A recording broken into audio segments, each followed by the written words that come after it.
My name is Madison Clark. I am 27 years old, and the day I graduated from Lakeview University was the day my parents tried to erase me in front of 4,000 people. Not quietly, not with private disappointment or cold silence at the kitchen table. They tried to do it with a microphone, a program, and a stage full of cameras. They had practiced the story for years. My younger brother was the promise, the future, the one who deserved the spotlight.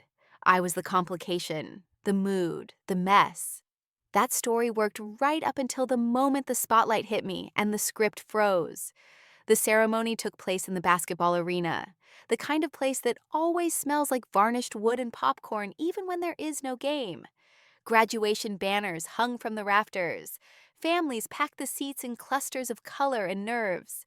On the floor, rows of chairs waited for the graduating class. Every chair aligned, every name printed, every future dressed in black fabric and hope.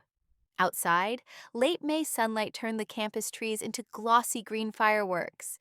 It was supposed to be a clean ending. In my family, endings were rarely clean. I had been chosen as the student speaker for my college, the final student address before diplomas. Not because I was the loudest or the funniest, because I was steady.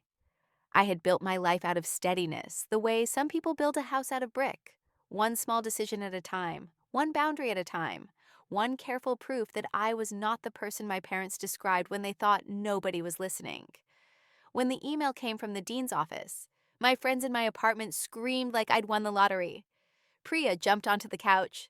Mateo banged a spoon against a mug like a tiny drum. I laughed, mostly from surprise. I had applied because Dr. Lena Hart, my advisor, told me I had a voice people actually heard. I had never been told that at home. My parents did not celebrate. They reacted the way they always reacted when my achievement competed with my brother's narrative. First came the pause, like their minds were searching for the correct face to wear. Then came the concerned voice, warm and thin at the same time. "That's wonderful, honey, but are you sure you want that attention? You know how you can get when you're under pressure." Then my father offered the quiet knife. "Maybe it's better for someone more stable." Stable? In my family, that word never meant calm. It meant controllable. My brother Nolan was 24. Golden child energy without even trying. He could smile his way out of consequences. He could charm a professor, a coach, a police officer, a family friend. He could fail without it becoming a story about him. The story always jumped off him and landed on me, like blame had magnets. When Nolan missed deadlines, it was stress. When Nolan snapped at people, it was pressure. When Nolan got caught plagiarizing a paper sophomore year, my parents called it an unfair professor. When Nolan forgot my grandmother's birthday, my parents called it being busy. When I got a B in a class I took while working 20 hours a week, my parents called it laziness. When I cried after a comment from my mother cut too deep, my parents called it dramatic. I learned early that my role was not to be a person. My role was to absorb whatever didn't fit the image they needed Nolan to wear. My mother, Karen Clark, ran a small nonprofit in our hometown and loved being described as devoted. My father, Greg Clark, worked in medical sales and loved being described as steady. They liked adjectives. They collected them the way other people collect souvenirs. Devoted, respectable, family first. Those words looked beautiful on Facebook and horrible in private. The first time I understood the shape of their system, I was 12. It was science fair week, and Nolan forgot he was supposed to bring his project to school. Not forgotten, as in a small mistake. Forgotten, as in he never started it. My father drove to the craft store at 9 at night, bought foam board and markers, and spread everything across our dining room table like they were planning a rescue mission. My mother brewed coffee and set out snacks, the way she did when she wanted an event to feel important. I asked what I could do, because in my house offering help was how you stayed safe.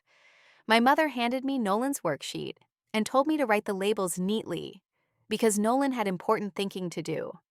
I wrote, I cut, I glued. I stayed up until almost 2 in the morning, making Nolan's project look like a kid who cared had built it. The next day, Nolan won a ribbon. My parents took photos.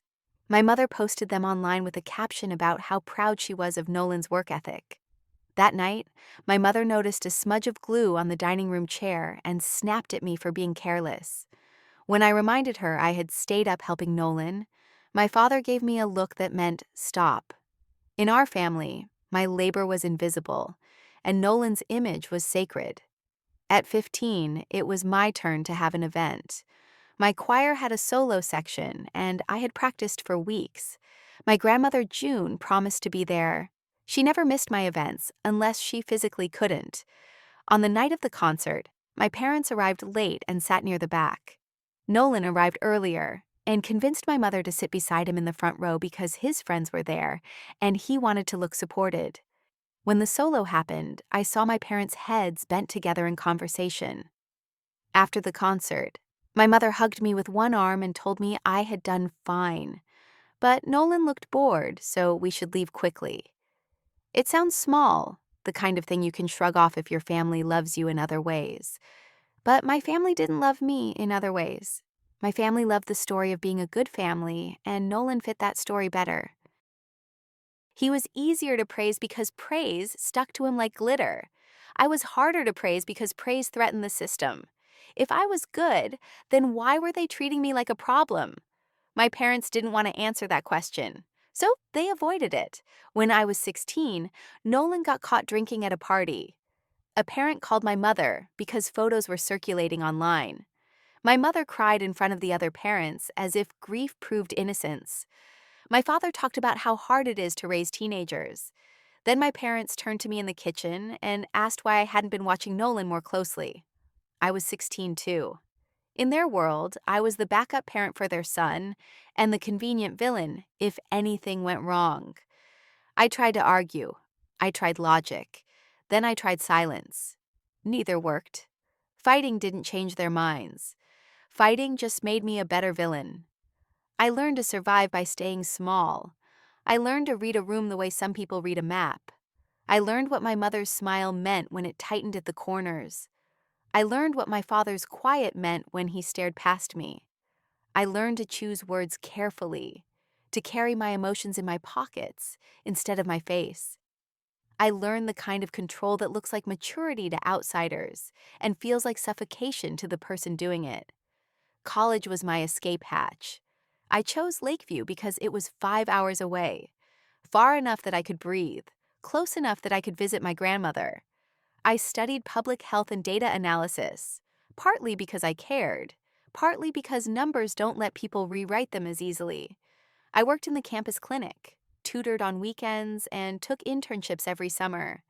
I built a resume the way you build a ladder out of a pit, methodically, with your eyes on daylight. My freshman year was the first year I slept without waiting for someone to barge into my room with a crisis that wasn't mine. I learned what it felt like to come home to a roommate who asked how my day was and listen to the answer. I learned what it felt like to be praised without a hidden hook attached.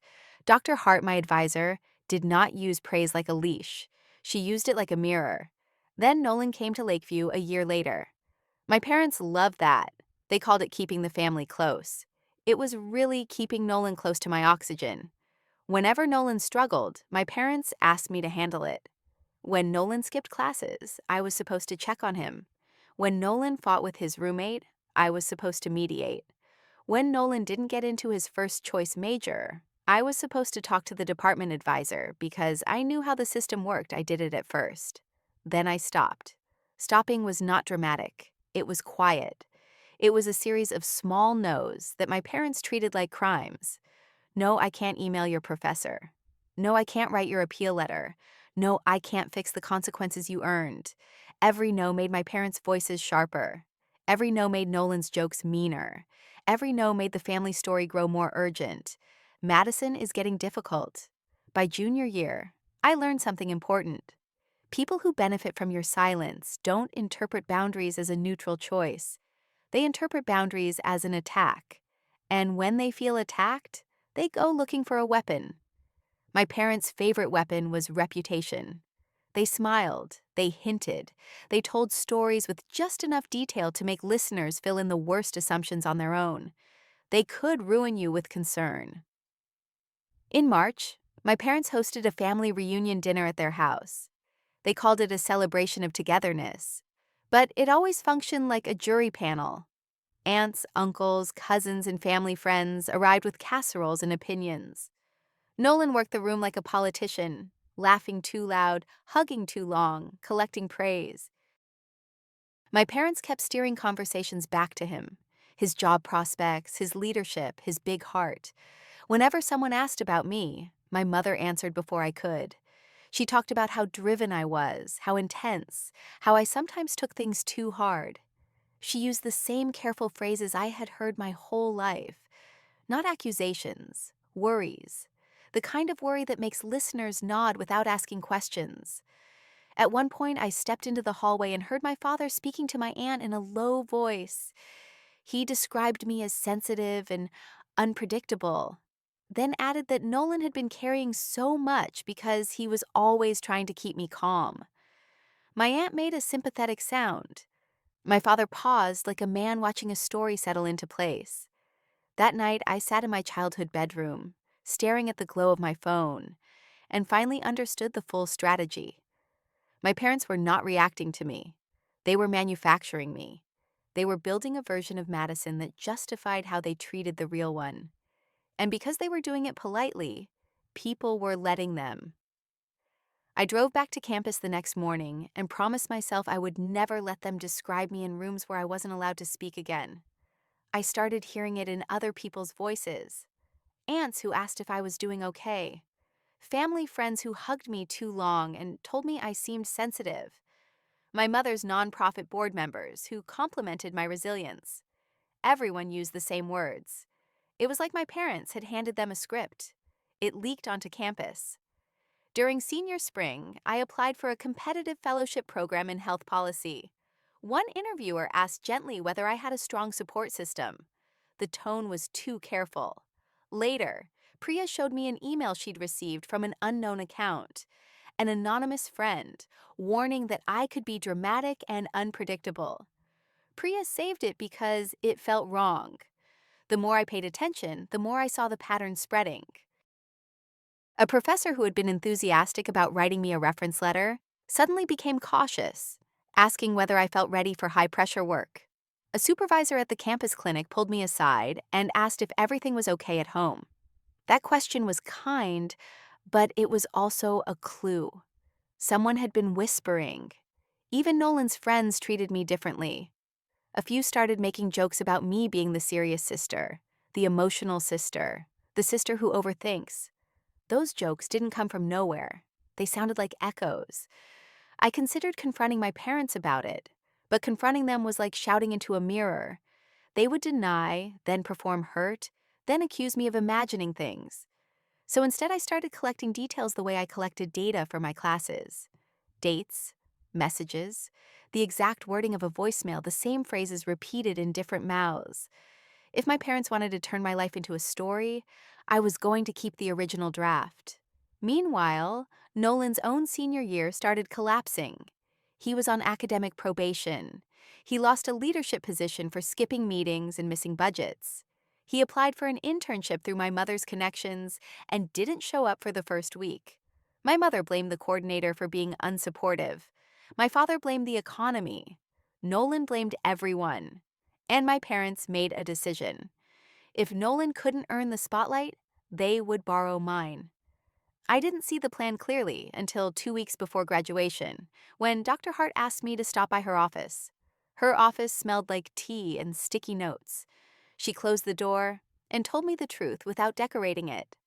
Someone contacted the dean's office with concerns about my suitability as student speaker. Not academic concerns, personal concerns. Concerns about emotional stability and reliability. Concerns that I might embarrass the university on stage. The complaint used language that sounded like worry but read like a report. It included details about my schedule and my past, details not in any public file. It also suggested Nolan, as a more grounded representative of family values and campus spirit, could step in. Dr. Hart slid a printed page across her desk, email headers and metadata. The complaint came from an account created that week with a generic name, but the recovery email belonged to my father. My throat went dry. Not because I was shocked, but because some part of me expected it. My parents didn't just want Nolan to shine. They wanted me officially labeled unstable so they could stop pretending it was only their opinion. They wanted an institution to confirm the story they'd been feeding relatives since I was a kid. Dr. Hart told me the dean took the complaint seriously because the ceremony was public. But the dean didn't like being manipulated. Lakeview cared about student welfare and reputation. My parents tried to use both. Then Dr. Hart asked whether I felt safe. That question hit me harder than the accusation, because it was the first time someone in authority treated my parents as a potential risk. I said I was safe. I was also done being unprepared. That afternoon, I started a folder on my laptop named Program. I put every message, email, and voicemail from my parents into it. I printed screenshots of texts where my mother described me as volatile. I saved a voice message where my father warned that if I embarrassed the family, he would make calls. I asked Priya to forward the anonymous email she had received. I did it because I was tired of being told my memory was unreliable. 2 days after I created the program folder, my father called and asked for my speech draft. Not directly. He started with small talk, then shifted into that calm professional tone he used in sales. He said the family wanted to be proud. The family wanted to support me. The family just needed to know what I was planning to say, so nobody would be surprised. The word surprised carried a threat.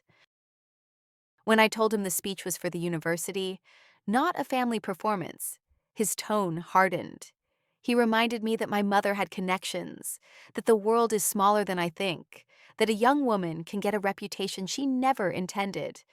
I listened until he ran out of air, then said I would not be sending him anything. Silence on the line. Then my father's voice, low and cold. If you choose to embarrass us, don't expect us to protect you from the consequences. I ended the call and saved the voicemail he left afterward. He tried to sound reasonable in the message, but the control leaked through.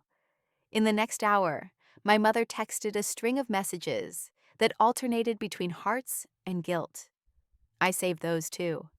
Collecting evidence felt strange. It felt like betraying the idea of family. But family had already betrayed me. I was just documenting the damage. 3 days before graduation, the second move hit. A letter arrived at Student Affairs with my name on it. It looked official. It claimed to be from a concerned former therapist and suggested I had a history of panic attacks and dissociative episodes that could flare under public scrutiny. It warned I might have an incident on stage and included the name of a clinic in my hometown. The letter was fake, clever, because it was hard to disprove quickly. But universities have protocols. Student Affairs contacted the clinic. The clinic confirmed in writing that it had never treated me and had no record of the therapist's name. Someone forged letterhead. Someone tried to weaponize mental health language like a stain that never washes out. The university documented it. Quietly. Thoroughly. One more receipt. I called my grandmother, June Clark, the only person in my family who treated me like a whole human. Grandma June asked for proof, asked what I wanted, and listened to the answer. I wanted to speak. I wanted the story to end. Grandma June laughed, a small, sharp laugh that sounded like a door locking. She promised to be at graduation early and told me to trust her. Then she said something casually, like it was obvious. Your parents have been shopping a narrative about you for years. I knew. Hearing it stated like fact, not rumor, made my spine straighten. Over the next week, Dr. Hart, the dean, and Student Affairs held meetings. Not about me exactly, but about what to do when an outside party tries to interfere with an official university program. The dean decided the speaker selection would stand. I would speak. My parents would be guests, nothing more. But the dean prepared for disruption. The AV team was told to be ready. Campus security was told to watch the family section. Plans are comforting until you realize you are the reason they exist. Graduation morning, I put on my gown in the dorm bathroom and stared at myself in the mirror. The cap made my face look younger. The tassel felt like a tiny weight of expectation. Priya fixed my collar and told me I looked like someone who could run a room. I didn't feel like someone who could run a room.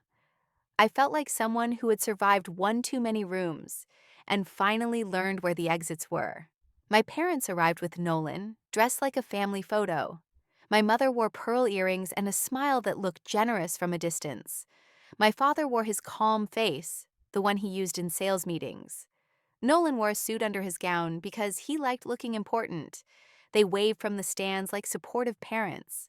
To anyone watching, it was perfect. In my family, perfection was a costume you used to hide the knife. Backstage, student speakers lined up behind the curtains. The air was cold with arena air conditioning and adrenaline. The program coordinator clipped microphones to robes and checked batteries. I held my printed speech, pages slightly damp from my hands. My speech was real, public health, service, and the kind of work that doesn't get applause until it's missing. I also had a second speech folded in my pocket like a fire extinguisher. The band played something triumphant. The chancellor welcomed everyone. Awards were announced. Then the dean introduced the student address. My name rolled across the arena like a wave. Madison Clark. I stepped onto the stage. The lights were bright enough that the audience became a blur. The handheld microphone waited like a promise. I took a breath and glanced toward the section where my parents sat. My mother's eyes were shining with something that looked like pride. I knew that shine. It wasn't pride. It was anticipation. I started speaking. The first paragraph flowed. My voice sounded steady in the speakers. I saw heads nod. I saw faculty relax. I saw my parents' smiles hold. Then the sound cut. Not a gentle fade. A hard snap like someone pulled the plug. My voice vanished from the speakers. The microphone still worked in my hands, but the arena fell into an uneasy hush. Confusion rippled through the seats. The program coordinator backstage stiffened. The AV booth lights flickered. The sound cutting out was only half of it. At the same moment, the teleprompter screen mounted near the podium blinked and went blank. I had printed my speech, so I didn't need it, but the timing made my stomach drop. It wasn't a random glitch. It was choreography. For one instant, I felt my body try to do what it had been trained to do: shrink, apologize, make the problem smaller by making myself smaller. Then I remembered Dr. Hart's office. I remembered the forged therapist letter. I remembered the recovery email attached to my father's complaint. People like my parents rely on one thing more than any tool. They rely on the target feeling too ashamed to name what is happening. I looked out at the sea of caps and families and realized something sharp and freeing. This wasn't a private kitchen anymore. This was a public arena. And public arenas have rules. They have records. They have witnesses. They have people whose job is to protect the integrity of the program. I took one breath, stepped toward the podium mic, and chose the version of myself my parents could never predict, the one who doesn't flinch. For half a second, old panic rose, the childhood instinct to apologize for existing. Then clarity. This was not an accident. This was their move. I looked toward my parents. My father had his phone in his hand, angled low. My mother leaned forward, lips parted, ready to perform concern. Nolan's grin was crooked, like he was watching a prank land. A few people laughed nervously.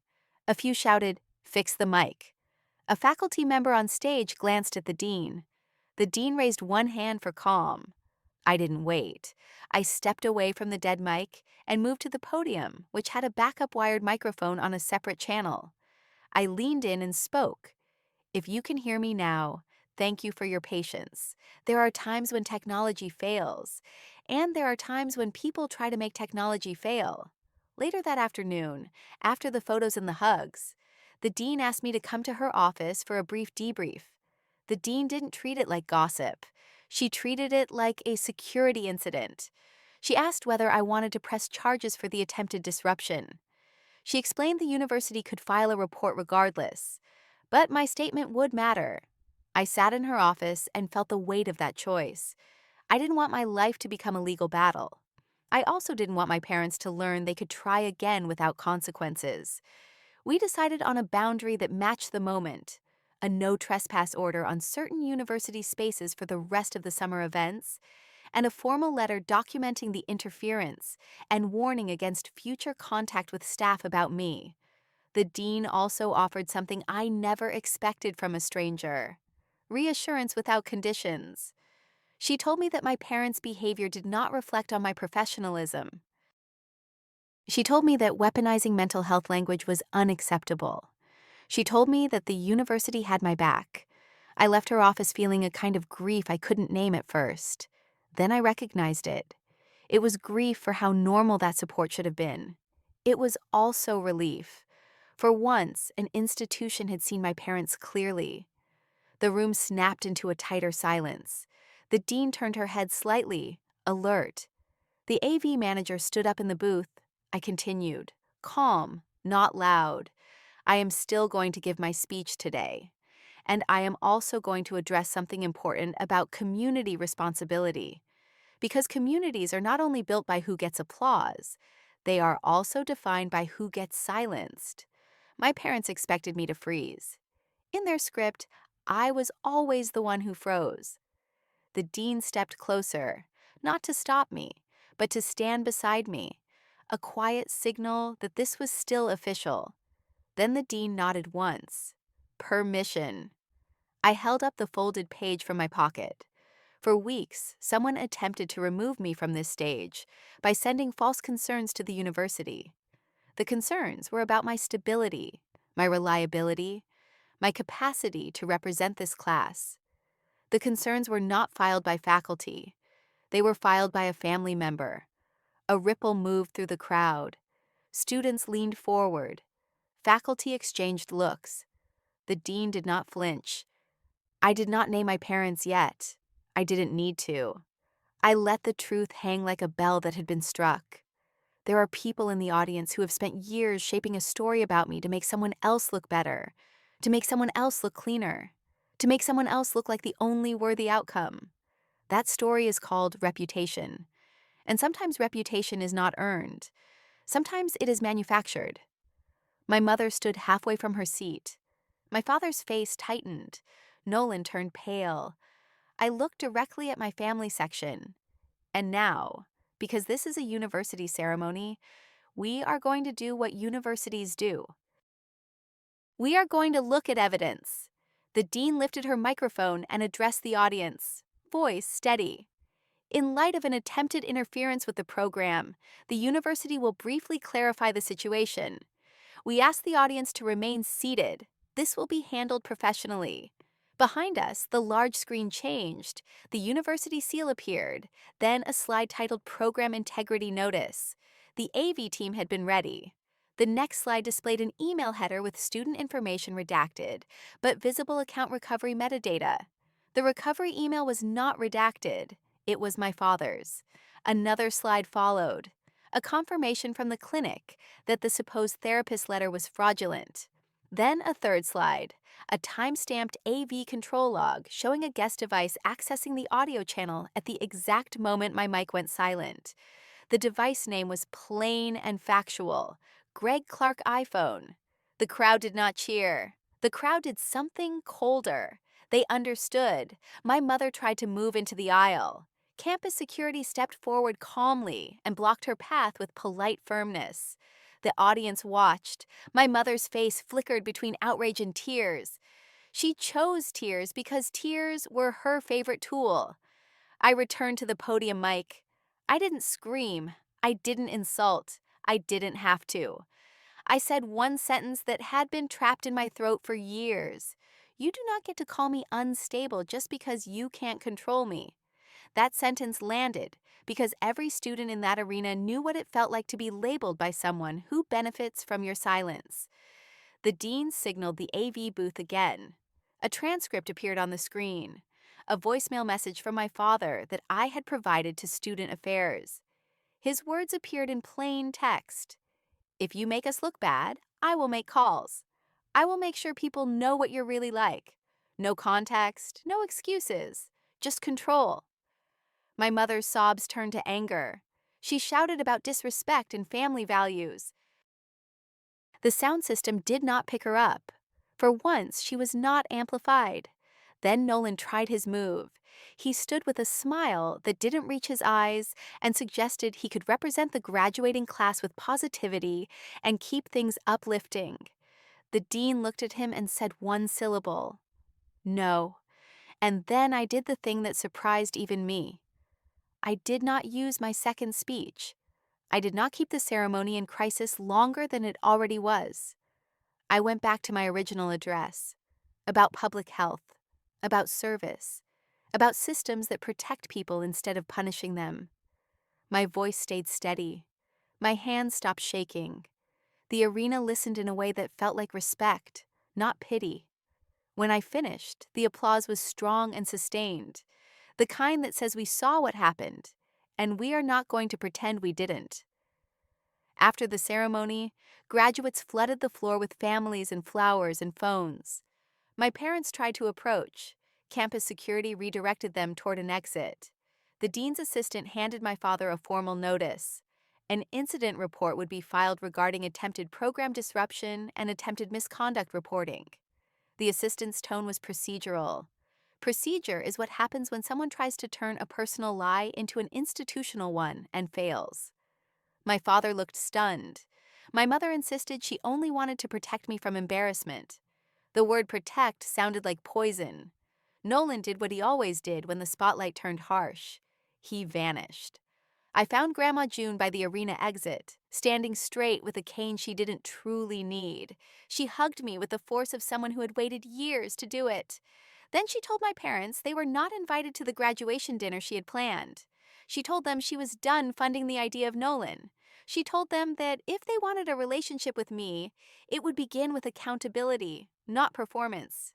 My parents protested. Grandma June lifted her chin and said one sentence that made the space around us go still. "I watched you turn your daughter into a prop so your son could stay spotless. I'm not supporting it anymore." People nearby heard. Not strangers, but relatives, family, friends. One of my mother's nonprofit board members. The audience for my parents' narrative was no longer private. That night, my friends dragged me out for cheap pizza and warm beer. We laughed too loudly, partly from relief, partly from shock. Priya asked if I was okay. Mateo asked if I wanted to file something legal. Dr. Hart texted, "You handled yourself with extraordinary restraint." I stared at that message for a long time. Restraint had been my survival skill. I didn't know it could also be power. A week later, the fallout hit my parents where they cared most, the audience. My mother's nonprofit board convened an emergency meeting. Because the arena incident had been recorded, and parents talk and donors watch. My mother performed concern and insisted she had tried to prevent embarrassment, but the university's incident report described interference, not concern. My mother was asked to take a leave of absence. My father's employer received a complaint from someone in the audience who recognized him. My father was required to attend a conduct review and received a formal warning about reputational risk and misuse of influence. He had always seen himself as the reasonable one. Now a document described him as a liability. My employer in Chicago received an email from my father, attempting to explain the incident as a misunderstanding. My employer forwarded it to me with one question: "Do you want help stopping this?" I said yes. A lawyer sent my parents a notice: no contact with my workplace, no defamatory claims, no attempts to undermine my professional relationships. My parents went quiet. Quiet is what manipulative people choose when the tools stop working. They do not become kind. They become cautious. Nolan tried a different angle. A message arrived with soft language about family and moving forward. It asked for a fresh start for the sake of our parents. Family used like a leash. I didn't respond. 2 days after that, my parents showed up outside my Chicago apartment. They didn't call first. They didn't ask. They stood on the sidewalk in supportive parent costumes. My mother tried to step inside. I blocked the doorway. My father tried calm reason. My mother tried tears. Then my mother tried anger. I repeated one sentence until they understood it was not a debate. You can't come in. My mother accused me of humiliating the family. My father accused me of being ungrateful. My mother insisted Nolan needed support, and I was sabotaging him. I listened until the words blurred into the same old script. Then, a boundary. I am not a tool you use to keep Nolan comfortable. I closed the door. My hands shook after. Not because I doubted myself, but because my body had been trained to treat my parents' anger like danger. Priya reminded me that shaking doesn't mean wrong. Shaking means your nervous system remembers. Healing is teaching your body the past is not happening right now. 6 weeks after graduation, Grandma June invited me for tea. She told me she had updated her estate documents, not as revenge, as alignment. She placed her charitable giving in a trust with independent oversight. My parents would not control it. Nolan would not inherit leadership by default. I asked Grandma June if she felt guilty for not intervening earlier. She admitted she had waited for proof strong enough that nobody could dismiss it as mood. She hated that the proof came at my expense. She was proud that I didn't collapse. Then she gave me a line I still carry. People who can't apologize will rewrite the event, so you become the problem. Don't debate the rewrite. Live outside it. Nolan called Grandma June after that. Charm first, then pity, then anger. Grandma June offered one option: accountability and real work. Nolan hung up. In the months that followed, my life became quieter in the best way. I started my job in Chicago and built programs that helped people access care without shame. I found a therapist who asked what peace looked like when it was actually mine. I stopped checking my phone after seeing my mother's name. I stopped scanning rooms for danger like I was still 12 and responsible for Nolan's mistakes. On the anniversary of graduation a year later, my phone pulled up a memory. A photo someone took from the stands when the screen behind me changed and the arena went still. In the picture, I was standing at the podium, small against the stage lights, holding my pages like they were both a shield and a map. I stared at it for a long time, not because I missed the moment, but because I finally understood what had happened in my body that day. My parents tried to freeze me because freezing had always worked. Freezing had always bought them time to rewrite the story. But I didn't freeze. I adapted. I spoke. I let witnesses exist. That summer, I started volunteering with a local program that helped first-generation students navigate campus life. One evening, a student told me her family made her feel like she was too much. I didn't give her a speech. I gave her the simplest truth I knew. If someone needs you smaller to feel comfortable, the problem is not your size. Some endings are loud, some endings are quiet. Mine was a mixture. The loud part happened on a stage. The quiet part happened afterward, in a life that slowly stopped bracing for impact. And every time my phone tries to serve me that graduation memory, I don't feel shame anymore. I feel proof. My parents tried one last performance in the fall. A card arrived that said they forgave me. They did not apologize. They forgave me as if refusing to be silenced was a sin. I placed the card in the program folder and did not respond. That is the ending people want. Reconciliation, a hug, a family photo. Some stories do not end that way. Some stories end with distance and clarity, and that is not tragedy. It is survival. If there is a moral, it's this. When parents build one child's future by burning another child's reputation, the family becomes a machine, not a home. Machines need parts that take damage so the main gear can keep turning. For years, I was that damaged part. The day the stage audio cut out, the machine revealed itself. And once it is revealed, you don't owe it your body anymore. You don't owe it your silence. You don't owe it a role. You owe yourself a life that doesn't require you to shrink so someone else can look tall.